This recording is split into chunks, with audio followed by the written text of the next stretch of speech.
अस्सलाम वालेकुम जी। आज हम बनाने जा रहे हैं एक HTML CSS को यूज़ करते हुए कैलकुलेटर का। सामने आपकी स्क्रीन पर नज़र आ रहा है, इस तरह का डिज़ाइन हमने छोटा सा रेडी करना है। और ये डिज़ाइन जो है सिंपल एक छोटा सा फॉर्म है। फॉर्म के अंदर जो है वो आप टेबल के साथ सारा काम कर रहे हैं।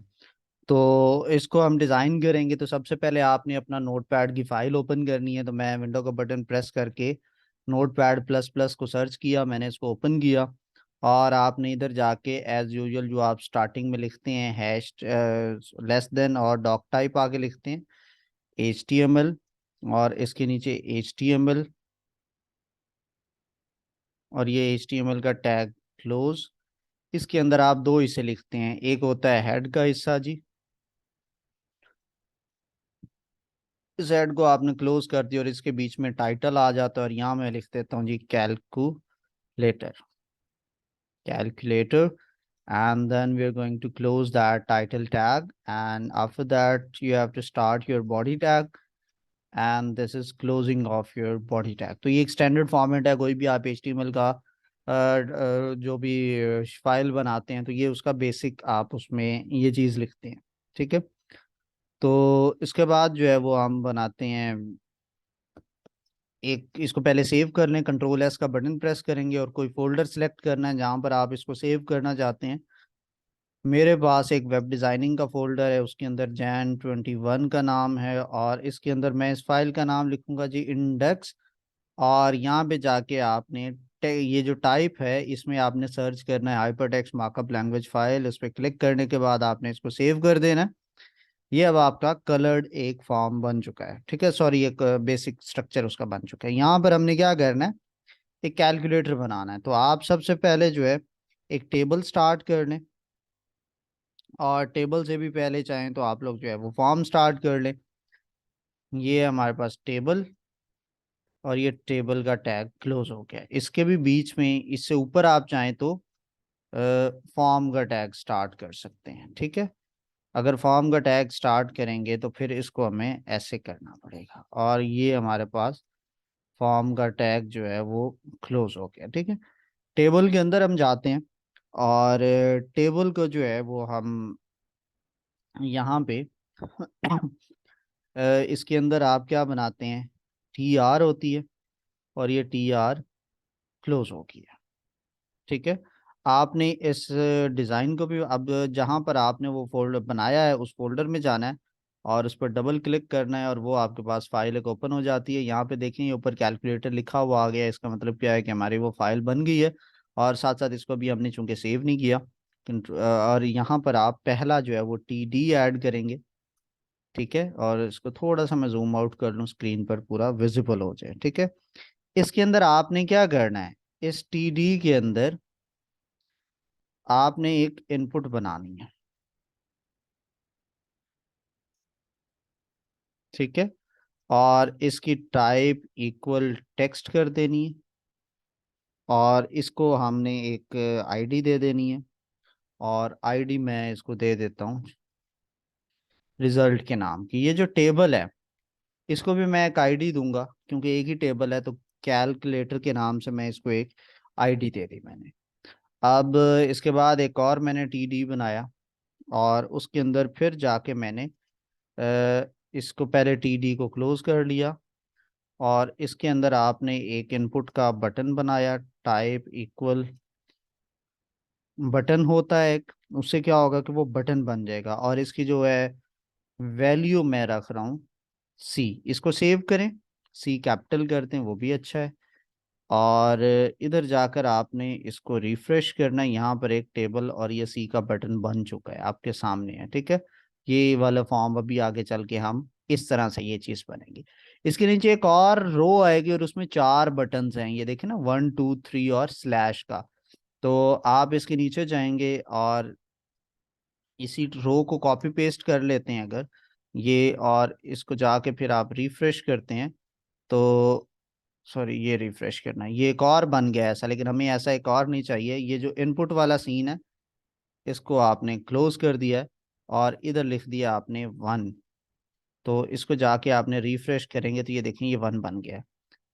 इसके बाद इसको कॉपी पेस्ट करेंगे 2 3 और ये स्लैश, ये 2 3 और ये स्लैश। अब इसको सेव करें जी, और अब आप देखते हैं कि ये इस तरह से ये इक्वल बन गया। अब मैंने एक चीज नोट की, ये जो 3 बटन है ये तो उसके बाद चले गए, जबकि इसके नीचे आने चाहिए थे। तो फिर क्या करेंगे हम, ये जो है इनपुट का बॉक्स, ये पहला टीडी है और ये सी का जो है ये दूसरा टीडी है, लेकिन नीचे जो है सेकंड वाली रो के अंदर 4 टीडीज हैं। तो इसका मतलब है कि ऊपर वाले को अगर हम देखा जाए तो ये जो पहला इनपुट है ये 3 के इक्वल बनना चाहिए as compared to this design. की देखना 3 बटन के ऊपर आपके पास एक जो है वो इनपुट का जो है वो इनपुट बॉक्स आ रहा है, ठीक है। तो इसको जाके आप इधर टीडी के अंदर लिखेंगे, स्टार्टिंग टीडी में कॉल स्पैन इक्वल 3 करेंगे, और अब जाके इसको रिफ्रेश करें थोड़ा सा, तो ये देखें वो एडजस्ट हो गया। ये 3 जो है इस इनपुट के नीचे चले गए और ये चौथा साइड पे चला गया है, ठीक हो गया। तो यहाँ तक आई होप आपको अच्छे से समझ आ गया होगा।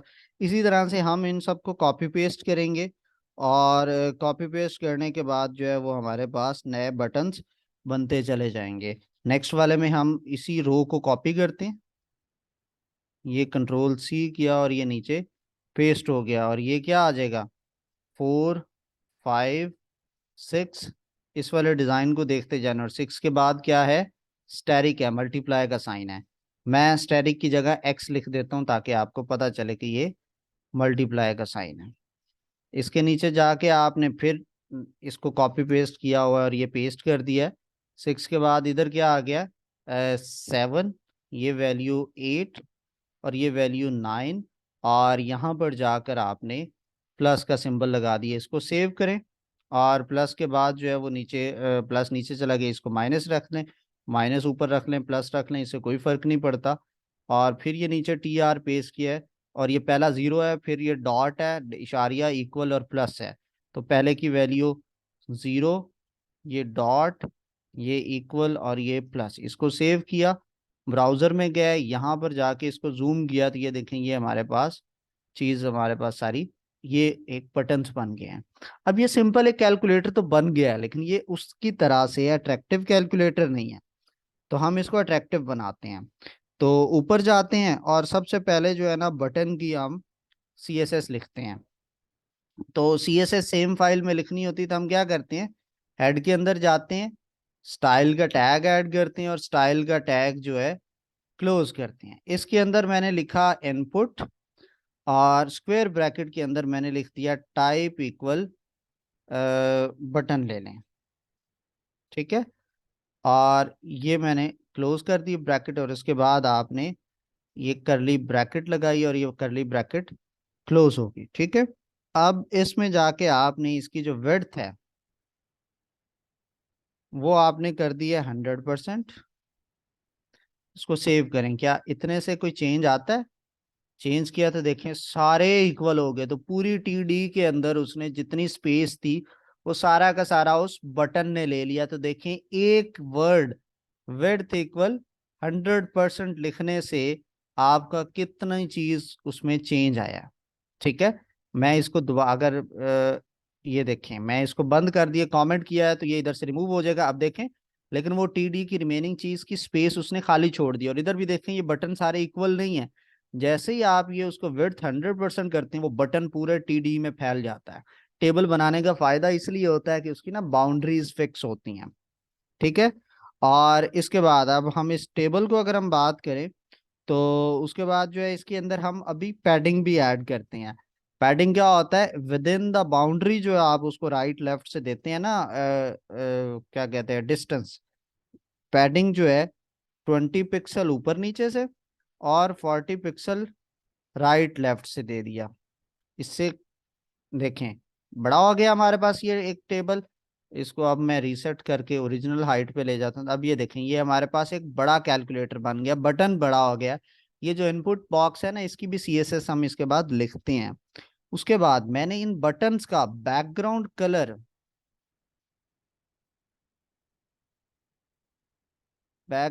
कलर जो है वो मैंने कर दिया जी ग्रीन। सेव करके जाके रिफ्रेश करें तो ये क्या हो गया, ग्रीन बटन्स बन गए। इसके बाद मैंने इसके ऊपर कलर जो है वो वाइट कर दिया है, उससे क्या होगा, टेक्स्ट मेरा वाइट हो गया है। अब ये जो फॉन्ट साइज है, मैं इसको थोड़ा सा बढ़ा रहा हूँ। इसको मैंने कर दिया 24 पिक्सल। इससे क्या होगा, इसका साइज टेक्स्ट का थोड़ा सा ज्यादा हो गया है पहले से। इसके बाद आपने इस फॉन्ट का वेट होता है, बोल्ड इटैलिक, आपने वर्ड एक्सेल में पढ़ा होगा ना, उसको बोलते हैं फॉन्ट वेट। और वो मैंने बोल्ड कर दिया, और उससे क्या होगा, अब ये देखें रिफ्रेश करेंगे तो ये सारा टेक्स्ट बोल्ड हो गया है। अब इसका जो है ना वो बॉर्डर, बॉर्डर इस वक्त ब्लैक आपको शो हो रहा है, मैं उसका बॉर्डर ही जो है वो खत्म कर देता हूँ। तो मैं क्या करूंगा, बॉर्डर कॉलन नन करूंगा, उससे क्या होगा, ये बॉर्डर इसका देखें खत्म हो गया ऑटोमेटिकली। अब ये बॉर्डर कॉर्नर इस तरह आपको अच्छे लग रहे हैं, ये भी ठीक है। नहीं तो एक होता है बॉर्डर रेडियस, उससे क्या होता है, आपका जो बॉर्डर होता है वो कर्व हो जाती है। उसको 5 पिक्सल ऐड किया है। अब आप इसको जूम, इस वाले पोर्शन को एक किसी एक बटन पे फोकस कर ले और इसको देखें कि ये स्क्वायर में है, रेक्टेंगल फॉर्म है। जैसे ही रिफ्रेश करता हूँ ये कॉर्नर इसके गोल हो जाते हैं। मैं इसको 5 से 15 पिक्सल करता हूँ ताकि आपको डिफरेंस नजर आए। तो ये देखिए बटन ज्यादा कार्व हो गए हैं, ज्यादा कार्वी हो गए हैं, ठीक है, गुलाई हो गई है उसकी। तो इस तरह से आपने ये बटन्स को एडजस्ट कर लिया। अब इसके बाद में इनपुट जो है टेक्स्ट वाला, ये जो मेरी टेक्स्ट फील्ड है इसकी भी मैं CSS लिखता हूँ। तो क्या करूंगा, मैं जाके उसी तरह से इनपुट,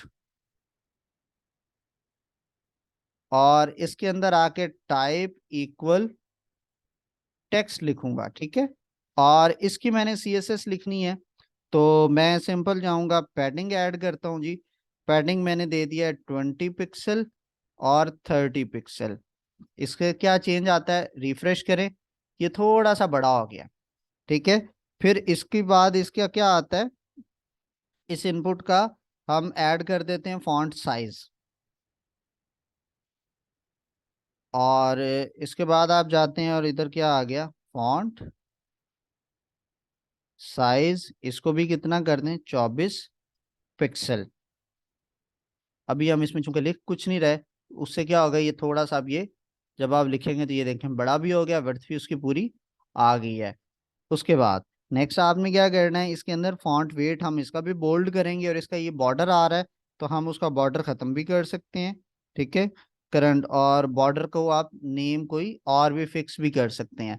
यानी आपने लिख दिया जो बॉर्डर है वो कर दें 2 पिक्सल सॉलिड ब्लैक। ये देखें ये वाला बॉर्डर बन गया आप, ठीक है। उसके बाद आप फर्दर इसमें CSS ऐड करना चाहते हैं, बॉर्डर रेडियस ऐड करते हैं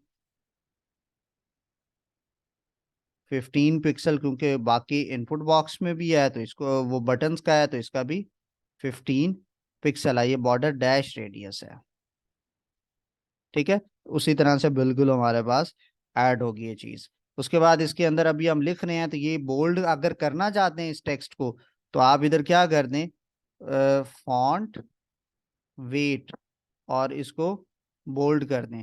रिफ्रेश करने से इसके बाद अब आप इसमें कुछ भी लिखेंगे तो ये देखें टेक्स्ट क्या आ रहा है, बोल्ड आ रहा है आपके पास, ठीक है। और इसके बाद आप जो है उसको करना चाहते हैं, इस टेबल का भी अगर आप CSS ऐड करना चाहते हैं तो आप वो भी कर सकते हैं। नहीं तो ये आपका यानी टेबल सेंटर में आ जाए इधर उधर, तो वो भी आप कर सकते हैं। यानी आप इधर जाएं टॉप पे और इधर लिखें टेबल का टैग, और इसको आप दे दें जी, क्या लें कि मार्जिन जो है इसको लेफ्ट से अगर आप देना चाहते हैं मार्जिन, और उसके साथ आप लेफ्ट लिख दें और इसको ऑटो पे लगा दें, तो उससे वो ऑटोमेटिकली वो खुद ही एडजस्ट कर लेता है उसका मार्जिन के। राइट राइट से भी इतना ही दे दें, मार्जिन राइट, और ये ऑटोमेटिकली उसको इक्वल डिस्टेंस पे ले जाएगा। तो इस तरह से ये देखें आपका एक कैलकुलेटर जो है। अब इसको आप इस तरह से करते हैं, अब ये जैसे ही आप इसका साइज कम ज्यादा भी कर रहे हैं ना, ये देखें बॉर्डर ऑटोमेटिकली उसका एडजस्ट हो रहा है। ये आप स्क्रीन पे देखें राइट लेफ्ट से इक्वल डिस्टेंस है, कैलकुलेटर सेंटर में ही है।